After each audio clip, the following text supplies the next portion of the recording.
Hi, everyone, and welcome back to the Current Temp with Joey Solopek. And, you know, one of the things that's exciting about starting this new venture is getting to spend time with people that you admire and you respect, and you want to hear their thoughts and their experiences. And that's why, without any further delay, I want to introduce you to my friend, Dr. Frederick Tappan. Now, you're going to have to sit there for a moment while I read just some of your accolades, okay? I intended to tell you just sit there while I brag on you for just a minute. This man has been the senior pastor of Eureka True Vine Baptist Church, which is a wonderful congregation. Lisa and I have been blessed enough to attend. He's been there for over 28 years, been married for 36 years, is dean of the Memphis Theological Institute, executive director of the Memphis Area Youth Association. He's been an adjunct professor at Southwest Tennessee Community College, Arkansas State University, taught in the Memphis Shelby County School System, graduated from the Harvard University Leadership Institute, is director of the Fatherhood Program at the Shelby County Penal Farm, and is on the board of directors at the Salvation Army. And I'm still not done. He is a published author with 4 books. He has written for the Commercial Appeal. He has hosted his own radio show, which I was a big fan of and still am. And he ran for Tennessee State Senate in 2022. And is currently a candidate for the Memphis Shelby County School Board, District 6. And I could go on and on. Dr. Frederick Tappan, thank you for being here. It's an honor to be here with a person that I hold in extremely high esteem, that I can also call friend. 100%, 100%. And listen, I want the Mid-South and I want the world to get a vision of sort of who you are and what you've been doing. And I'm going to ask you a lot of questions here. Yes, sir. So the name of this show is the Current Temp. And we're going to start off with, let's check the current temp in Memphis and the Mid-South, because you have had such a finger on the pulse of this community for many years, and in some interesting and sometimes dangerous ways, which we're going to talk about. Give me, and then I'm going to dive in. Give me a nutshell. Where do you think the Memphis community is right now at large? What are your thoughts? And I'm going to help explore this, but this is a tough one off the bat. It wouldn't be tough, Joey, if it wasn't if the problems weren't so sporadically important. Okay. What do you mean by that? It's like fighting a war on many fronts. Okay. And being a student of wars, if you fight a battle on too many fronts, you lose. If you fight too many battles on too many fronts, you lose the war. So in terms of this conversation, I'm going to try to take it one at a time, aggregately. Let me go back a little bit. When I grew up, Memphis was a great place to live. I remember us being in the running for the best water in the nation. Prettiest city. Prettiest city. Yeah. When I was in high school, we were the 12th largest city in the nation and growing. Wow. I remember all this, and I remember that we were proud of our city. But something happened about 25 years ago, along with a lack of integrity in a lot of our leadership positions. Do you remember when we used to have housing projects? Oh, yeah. Well, one of the problems that happened, there have always been problems in the housing project as far as crime is concerned. Well, when they closed the housing projects, they did not have a plan to teach them about how to live in a community, what it meant to be a renter of a home, not the renter. I had this exact conversation with Representative Antonio Parkinson. Yes. He mirrored your exact words. He's the Raleigh rep, so continue. He has said the exact same thing. This is what happened. If we want to look at this, and so when they said, okay, we're going to close these up, and I understand it.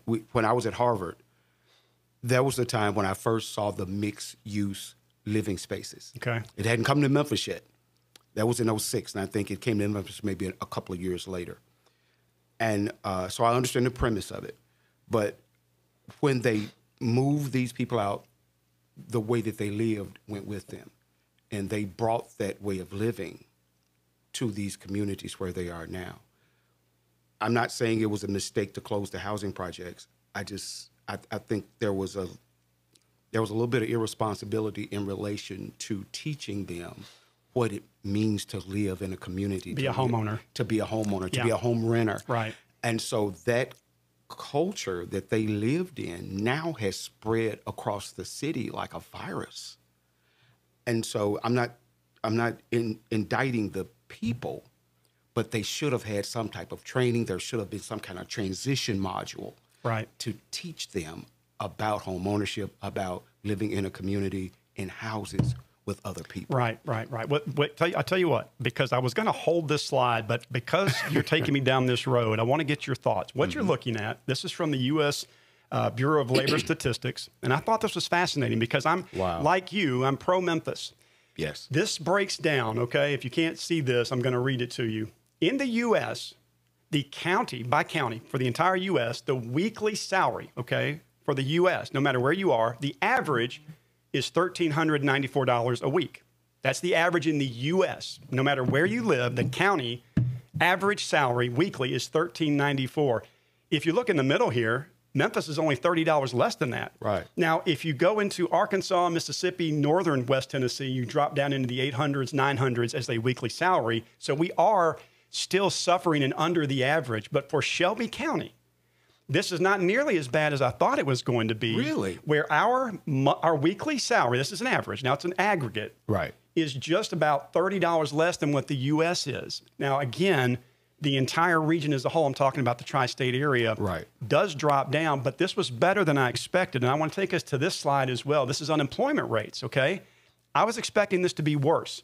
In the U.S., this dark blue is April 25th, or April of 25, okay? In the dark blue, the U.S. unemployment rate was 3.9. Memphis was only 3.7. So we actually had slightly less unemployment. I say all that to say this. This is why I put that up there.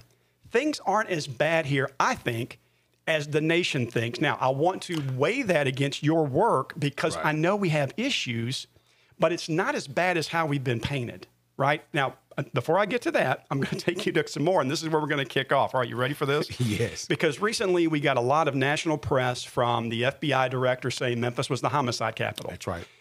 You do a lot of work with gangs and trying to mitigate that and trying to move kids forward. We're going to talk about that in a minute, but I wanted you to look at these numbers. The Memphis homicide rate, okay, for 2025, this is through mid-June, we've had 106 deaths. Now, we're going to talk about numbers, and we're talking about real lives here, and I don't want to take away the impact of that, but let's just focus on the numbers.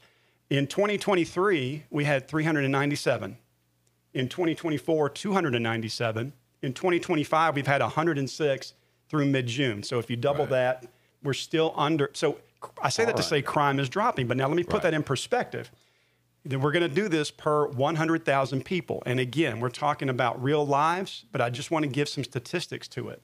So what that means, and this is how this data is aggregated. They do it by per 100,000. Exactly. That means as of right now, Memphis for this year through mid-June had roughly 16 homicides per 100,000 people. So let's say we double that because it's June for the whole year. Let's say it was 32 per 100,000. This is how we stack up against other cities.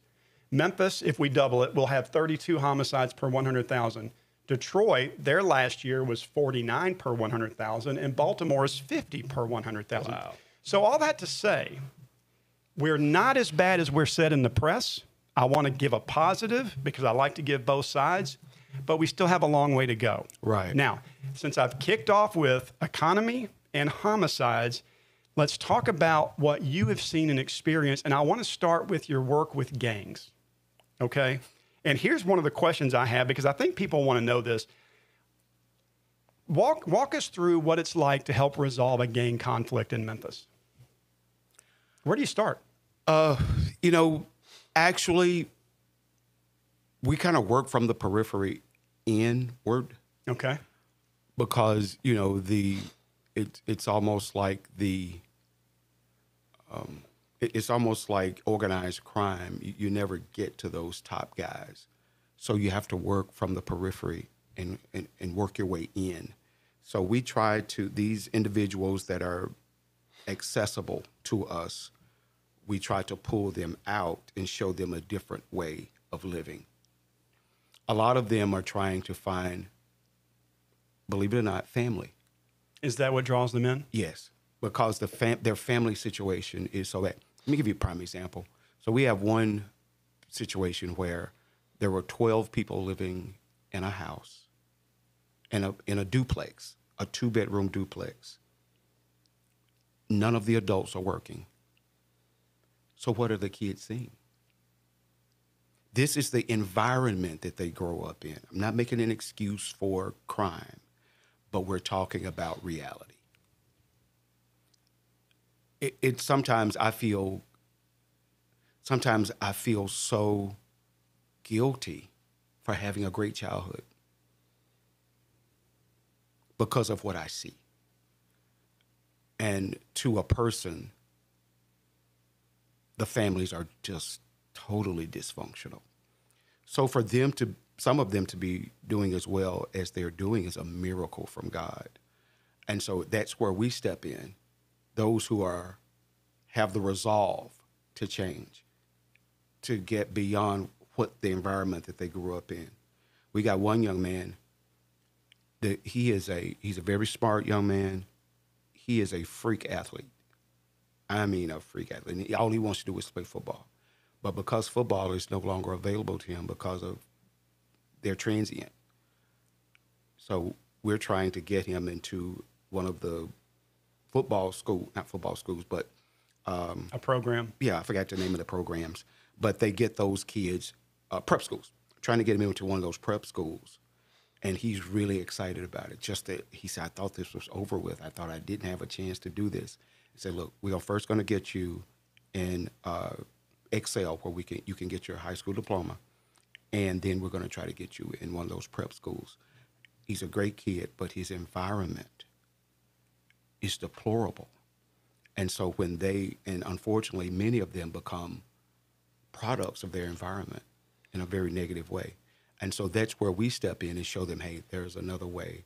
You can look at life not through a single lens telescope, but through a kaleidoscope, where there are many options, many different ways to make it in life. You don't have to go this way. You don't have to go that way. There are 5 different other ways you can go. And we're there to show them that there's a better way to live. How open are these, and I'm going to call them kids. They're going to look like a lot of them women. They're going to look like adults. But how open are they to that message? Do you find that they gravitate towards it? Or do you find that there's pullback? Let me give you... I would imagine they'd be guarded. Well, let me give you a number. And this is surprising. So most people, when they come to our program, or we're telling them about the program, Memphis Allies, this is what they will say. Well, how many of them are mandated by court to go? What percentage? And my face lights up. The reason my face lights up is less than 20% are there because they're made to come. Really? Over 80% are there because they volunteered to come. Wow. They wanted to make a change. They wanted to do something different. They're tired of seeing their siblings and their friends dying on the streets. But because that's who they are, and that's what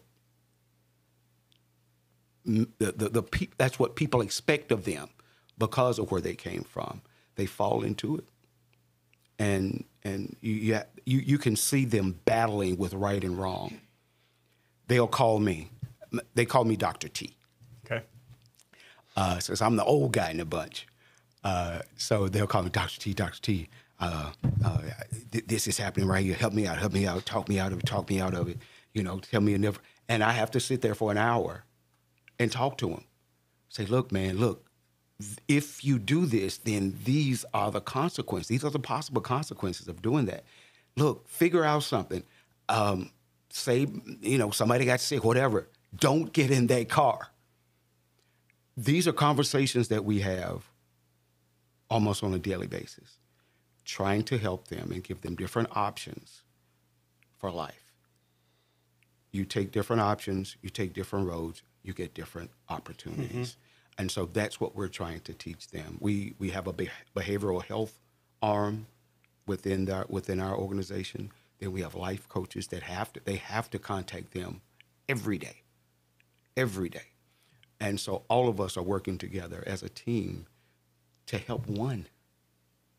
If we can help one, because if we help that one, maybe that one was the one that would have been a trigger man.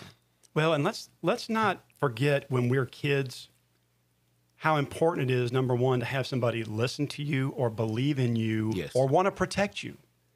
And one of my favorite things to say whenever I get an opportunity to speak is others don't have the right to define you. Right. They don't. People will try to. They'll try to put you in a box and slap a label on you. It's happened to me. I know it's happened to you. It happens to all kinds of folks, but you can't fall victim to that. I would think that in that instance, they would gravitate towards that. Is that what you see?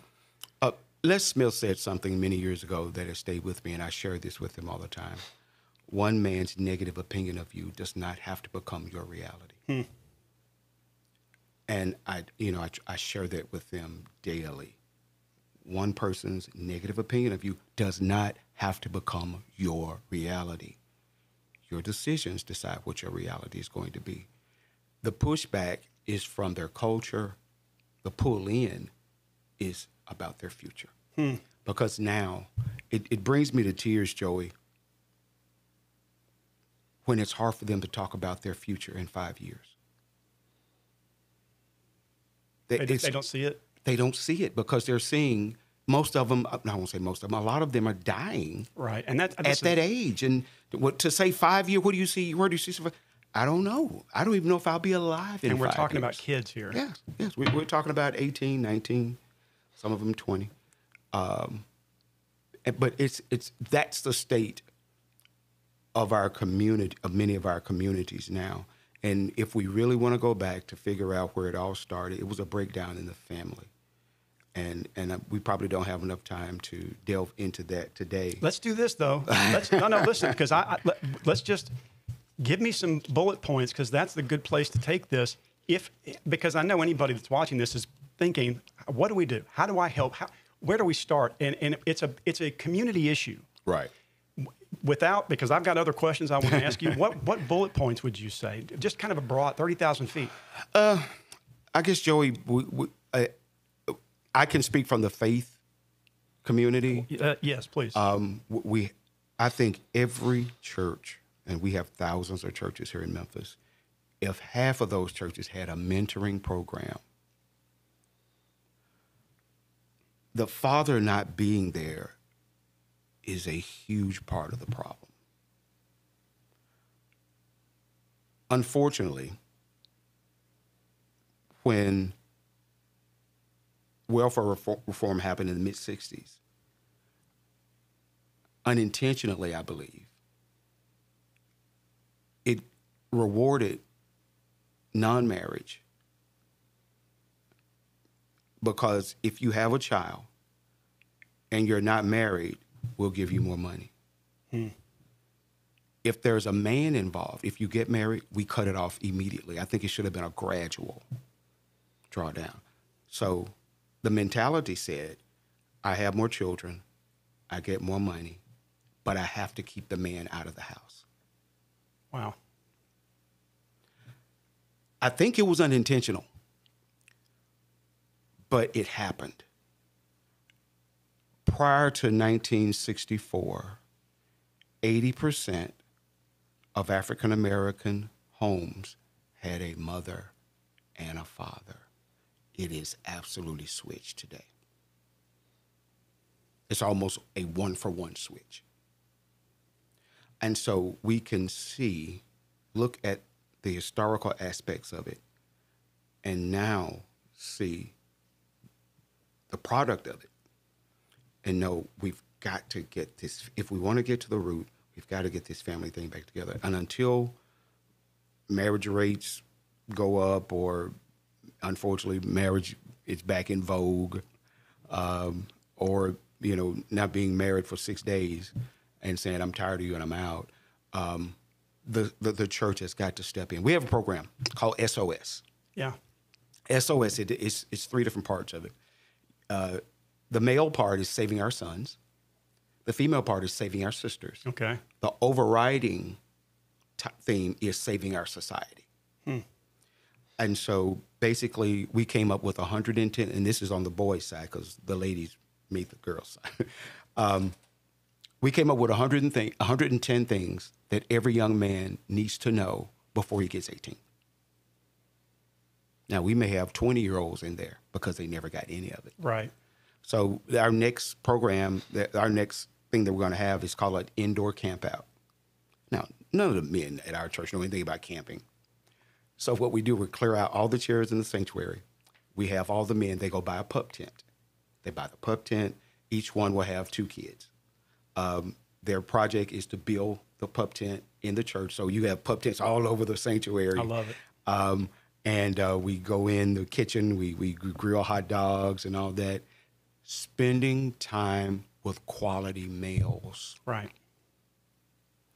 We watch a movie together, and we'll bring in someone and it's a movie that will that they can understand and it will pull at their heartstrings. And then we bring in a behavioral specialist come in and just talk to them. How does that make you feel? You know, and they're willing to open up where normally they don't because they don't have anybody to talk to.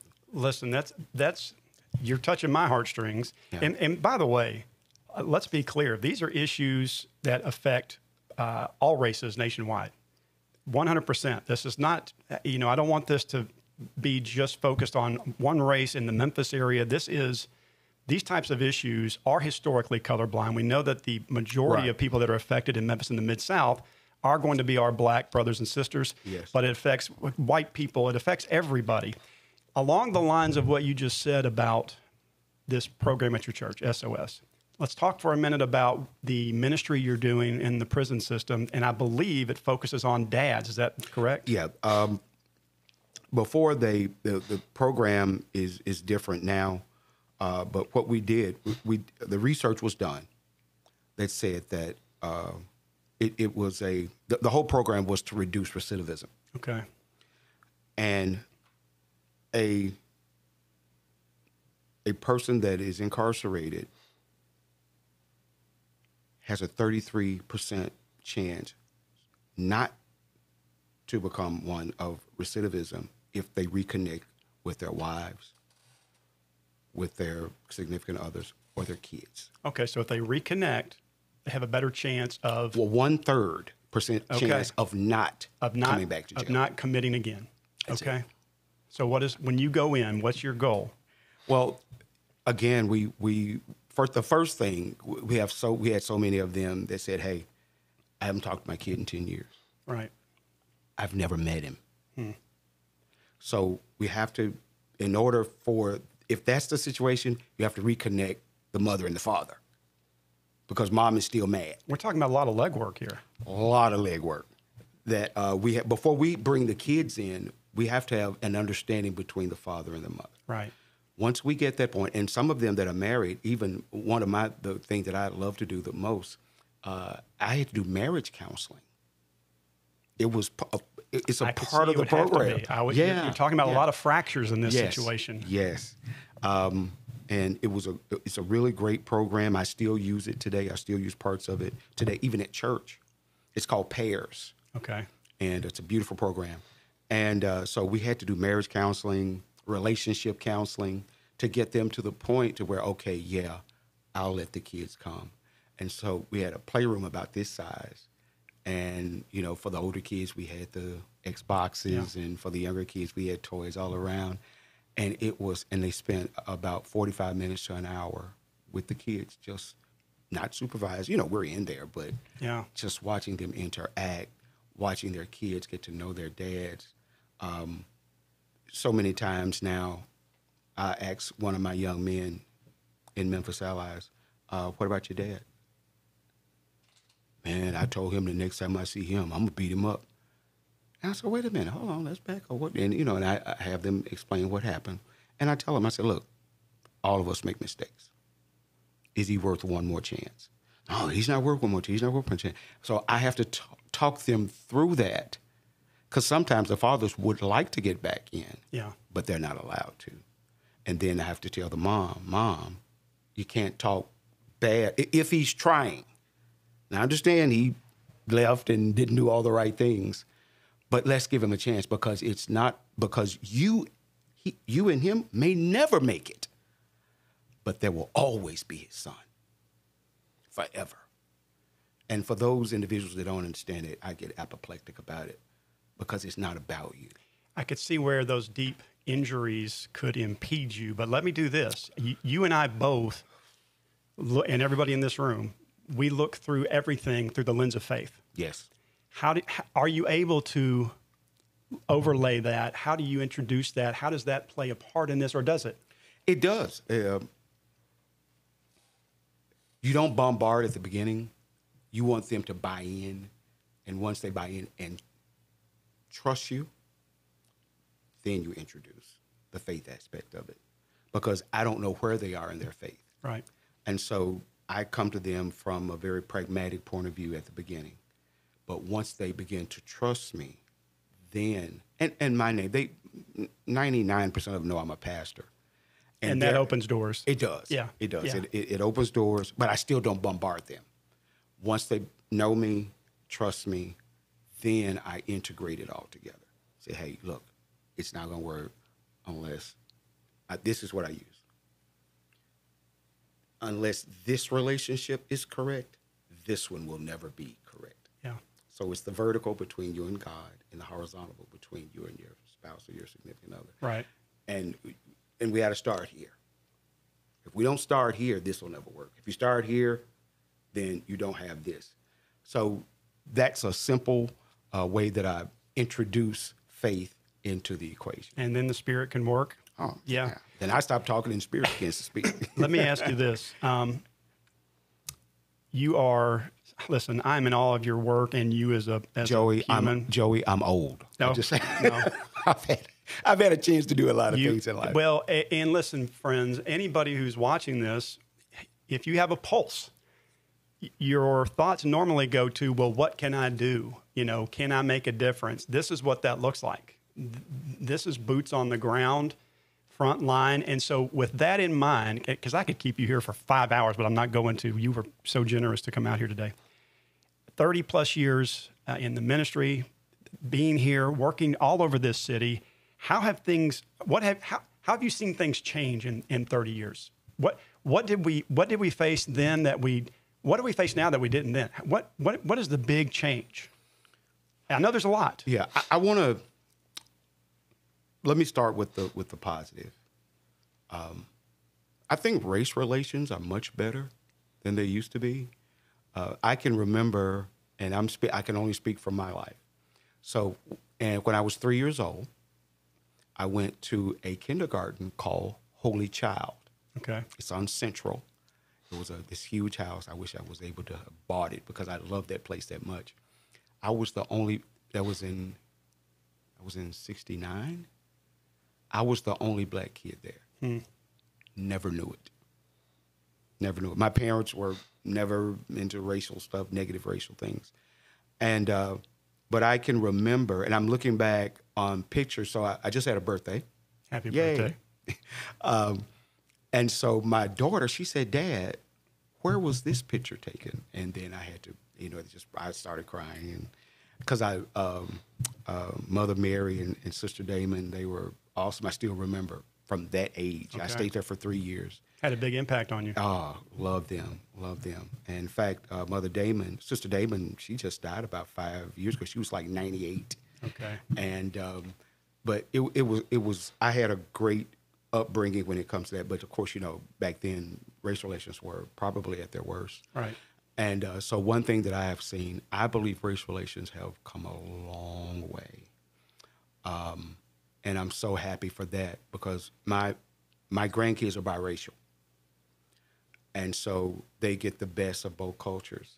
And I'm so happy for that. You have a beautiful family, by the way. Yeah, well, that's because of their grandmother, not me. But race relations, I think, number one, race relations have really, really improved. I remember having a friend of mine. His name was Taysir Awada. Okay. He's from the Middle East, and we met, just became fast friends. Even though he was Muslim, I'm Christian. we didn't dwell on what our differences. We dwelled on our similarities. I love it. And you know, things like that. People from different parts of the world coming together. And Memphis is kind of a melting pot when it comes to things like that. From the outside, people would not think that, but I really feel in all the years that I've been here that race relations are probably as good as they've ever been in the city of Memphis. And that's a huge foundation to build upon. Negatively, which unfortunately we cannot ignore. Yeah, we can't ignore. Or ignore. I guess we have to go back to the family. I've never seen the family so shattered. I've never seen it so destructive on the kids. It's respect for one another is almost unheard of. I remember if Joey and I had an argument, and even if it got to the point where we fought, later on that day, we were back out of the street playing football. Yeah. It's not like that now. Let me tell you something that the gangs do that's very disheartening. So let's say Joey and I are friends, and they recruited me first. Then I recruited you, and we kind of came in together. If you cross them and they want to put a hit on you, guess what they're going to make do it? Me. Really?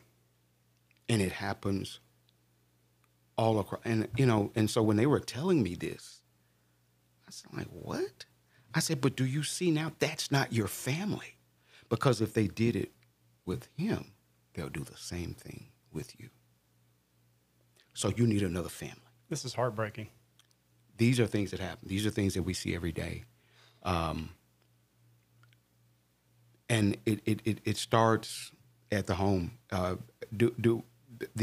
new law, well, it's not as new as it once was, that parents are going to be held responsible right. for some of the crimes of their younger kids. Right.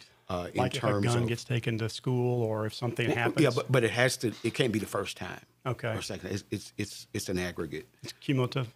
Exactly. And so, but they have to be, because some of these parents are saying, they're throwing their hands up and say, I can't do anything with them.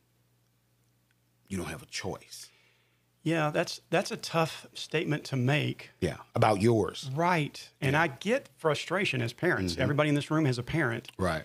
I get the frustration, but you can't walk away from that. You don't have that luxury to do that. No, you figure out how to work it. Can I insert one more thing? Of course. So my son, Frederick Tappan II, there is a third now. Congratulations. So he got into a habit of throwing things in the basket that he hadn't asked. Like when we were in the department store, he would just throw things that he wanted in the basket and wouldn't tell us. So we got a full basket and we're checking out. We're not paying attention. So my wife kind of caught it one time and she said something to him about it. It happened again. And after the second time, she told me. And we had a physical discussion. It's good parenting. Then it happened again. I said, okay. So that approach is not working. I had to come up with something else. So this is what I did. The Rains police station, substation, is not far from where I live. Okay. So I went up there about an hour before this happened. Something else happened. I'll tell you what happened. And I saw an officer. He was getting ready to leave. I said, officer, look, I got a son, and he's stealing. And will you do this for me? I want you to put him in handcuffs. I want you to put him in the back of the car. He said, sure, no problem. So I went home. I got him. I said, I will not have a thief live in my house. I said, and you will continue to live in my house, and you will cease to be a thief. I said, get in the car. So I took him up there. He was tough on him. Yeah, I hear you a thief. And, he said, no, you're going to jail. Oh, he started bawling and he was crying. He put him in there. Of course, he was so small then. The handcuffs wouldn't stay on, but he didn't know that. Yeah. Put him in the back of the car and shut the door. This all of it happened probably about 7 minutes. Guess what? Never stole anything else again. I bet he remembers that like it was yesterday. He remembers. I know I would. Yes. My mother, when I was in high school, I was out with some friends in Raleigh. We were at Danvers. And one of my doofus friends took a bottle of barbecue sauce, Danvers in a plastic squeeze bottle. And he put it in my refrigerator, and I didn't even think about it. My mom, who has passed on, came home, opened up that refrigerator, single mom at the time, and said, "What is this?" And I thought, well, I'm going to protect him. If you're watching, you know who you are. And I go, we got some Danvers barbecue sauce. She goes, "Did you buy that?" And I went, "No." And she grabbed me by my ear, put me in the car, drove me up there, and made me walk inside to the manager and apologize for stealing it. And I remember to this day her glaring at me through the window because she said, "I'm sitting in the car.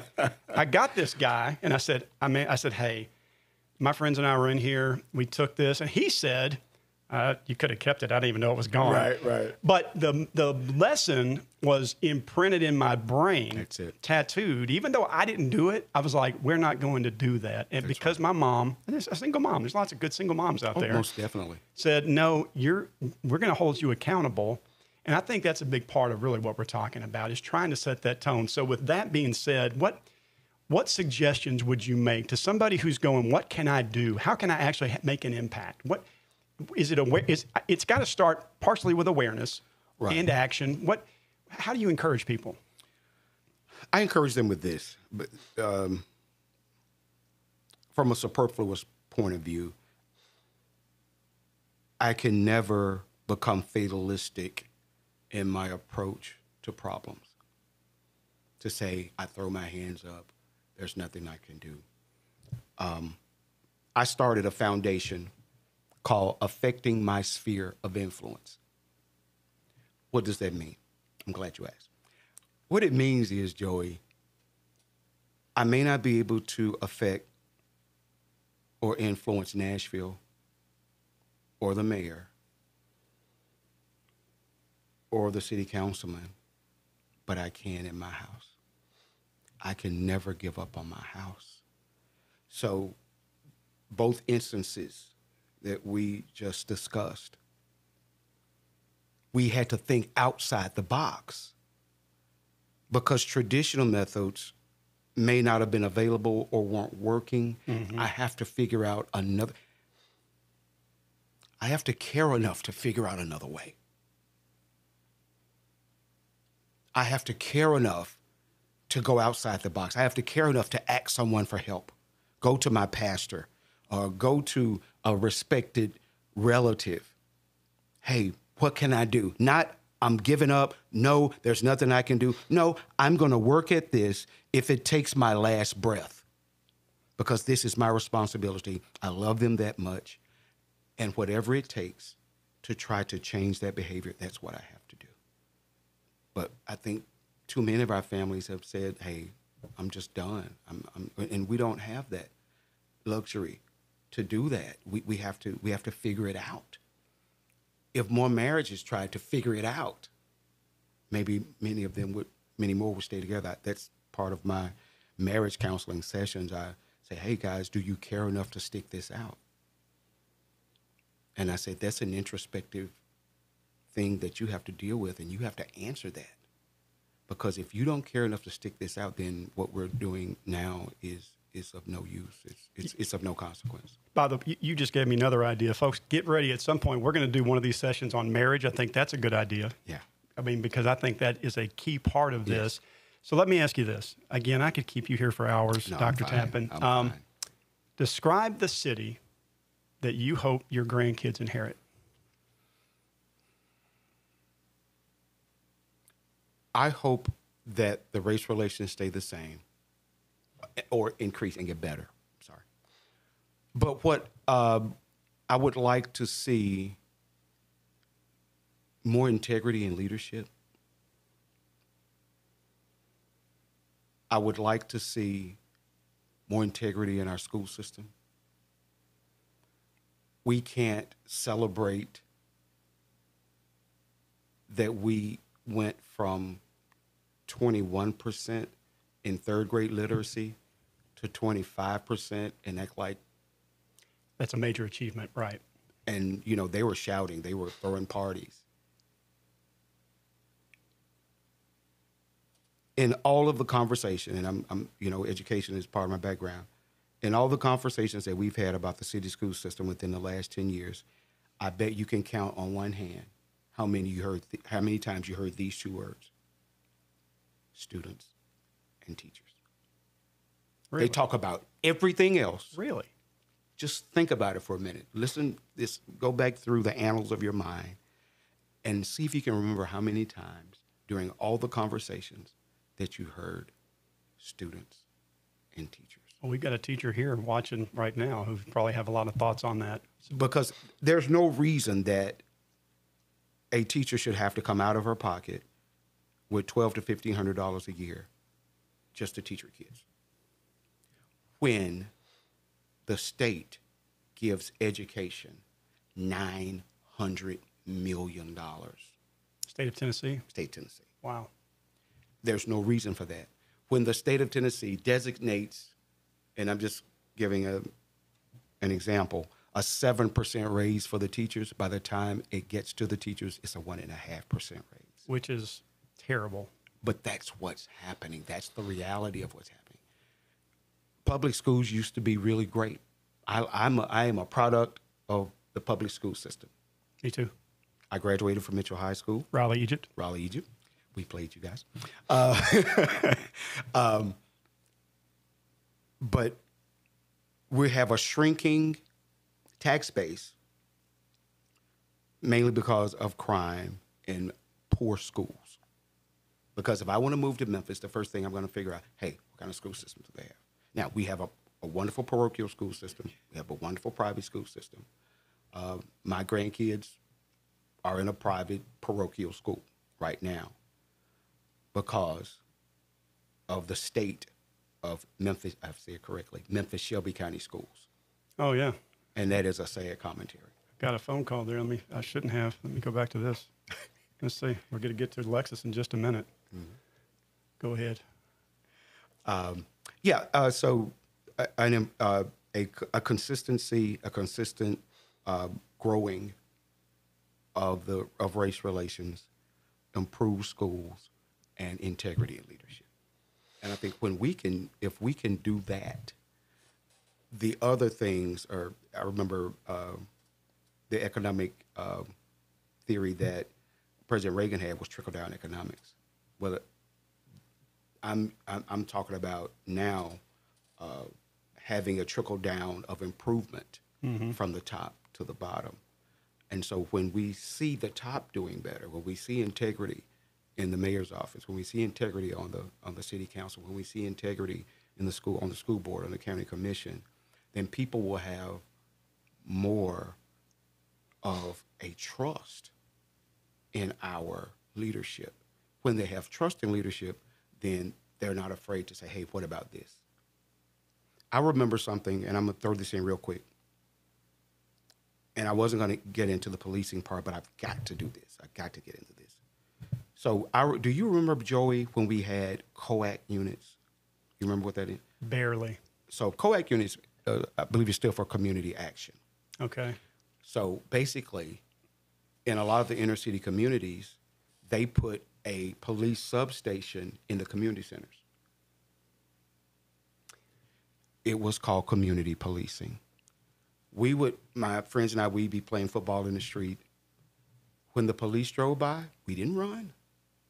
They would stop, get out, hey, throw me a pass. They'd interact with us. They knew Mr. Johnson. They knew Miss Smith. They knew Miss Tappan. Right.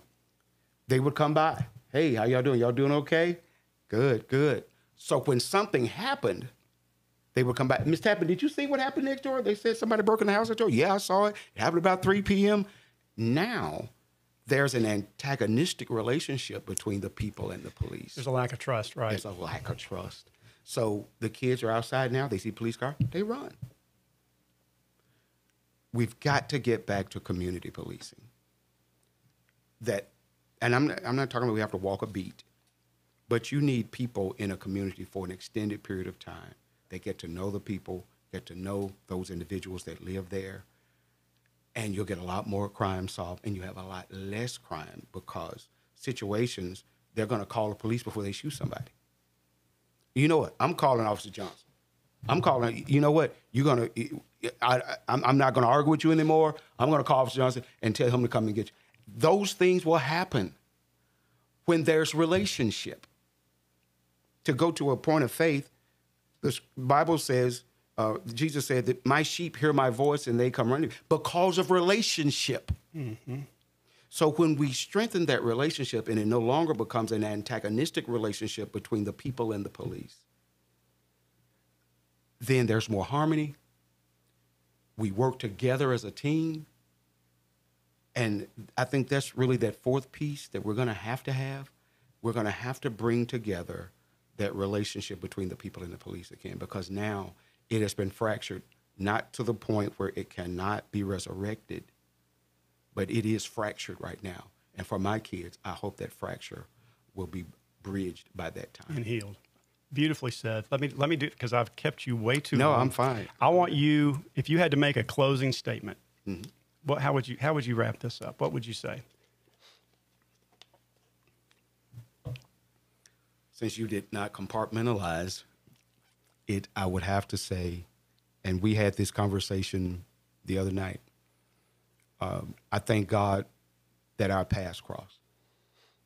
This young man, so I'm a crybaby, so I'm going to try not to. For those of you who don't know, I used to do periodic work for the station where he worked. And so I was so in awe of him. He never knew who he was in this community. And I didn't say anything to him because I didn't know what kind of person he was. You know, that's Joey Sullivan. And, but one day, I can't remember how the ice broke. And we had a conversation. I said, man, he's just an everyday guy. And from then, you know, it kind of grew, and we didn't see each other for a while. And because I did some work for a long time, and then things kind of changed, and I think y'all got new leadership, and things changed. And, but, you know, God knows how to bring necessary relationships back together. And through a tyranny of lies, God brought us back together. And it is, it's an honor to get to know him even better than I did. Knowing who I thought he was, now I know who he is. Because of the relationship that we have garnered. And we had a tearful phone call, it was probably about a year ago. And I was just telling him what kind of respect I have for him. And I am honored and blessed and thankful to God that I can call him one of my true friends. That is very humbling. You are being too kind. But as a believer, and everything that we say on this format, as I said, we like to look at it through that Christian lens. Mm. There are no coincidences. Yeah. And I have been blessed to have you in my life. You know how I feel about you. You know I love you and your whole family. And I just want to encourage everyone out there, because we get so much negative news about our communities and the city in the Mid-South. It's not all negative. You've got people like Dr. Frederick Tappan who are out there day and night and weekends doing the hard things and the things nobody else wants to do. And I just admire you so much. And let me say this, you're selfless. And that's why I said, you're going to sit here and let me brag on you, because he doesn't do it for acclaim. He doesn't do it. He does it to help and to serve and to lead. And honestly, that's what we're supposed to do. You're a role model. You've been a role model to me, just how I've watched you. There's men and women in this room that have been a role model to me. I've had fantastic, my in-laws are here. Just listen, that's what you're supposed to do. They do that as well. My wife does that. And I will always be a fan. You had Lisa and I at your church not too long ago. That was such a special special day. You've got a great group at Eureka True Vine. And then we just met again. Was it a week ago? 2 weeks ago? About 2 weeks ago. 2 weeks ago. Yeah. He had no idea I was going to be there, and I had no idea he was going to be there. And I said, yeah. So, listen, you have been woven into the fibers of our life, and I'm thankful for that. That will not stop. And I just want to thank you for being here and just to talk about the city. And you will be coming back. I appreciate it. Yeah, you will be coming back. Now, before I end, I have to talk about our sponsor. They helped make this happen. The fantastic men and women out at Lexus of Memphis. Great folks, great car, great product. Go tell them you saw the show. And my sister just bought a car from him. See? Yes. See that, folks? Dr. Frederick Tappan, we love you. We're so glad you were here, and you're coming back. You just agreed. Thank you. You agree. Say it. I agree. Okay. And I am honored. Thank y'all.